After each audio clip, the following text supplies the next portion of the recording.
Now let us implement some cross-validation. To do that, I'm going to be training my data at 50% here. I'm going to be splitting it at 50% first. And then I'm not going to be running this portion of the code right now. I'm going to create a new portion. Click here, press B.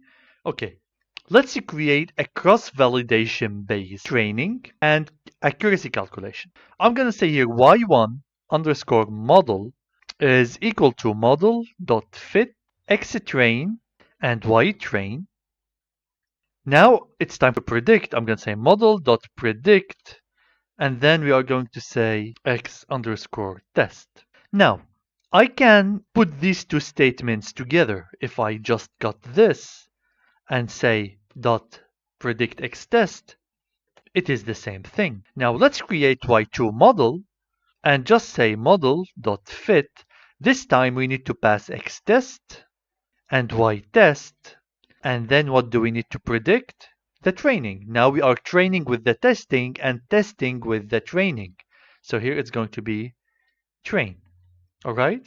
Now let's calculate the accuracy.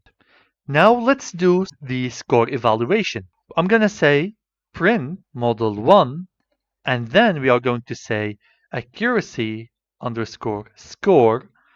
Let's take it for model1. We need to pass y underscore test, and we need to pass y1 model, right? It is the same as this statement. We take the y test and the predicted values, which are in y1 model.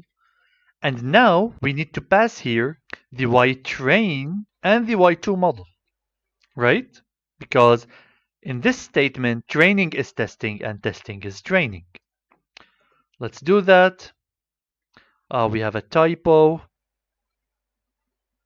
Yeah, here. Here we go.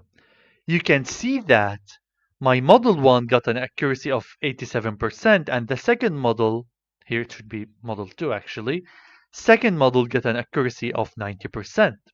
So as you can see, this is giving me a better metric of how good my model is. We can take the average of these two values and produce the final accuracy.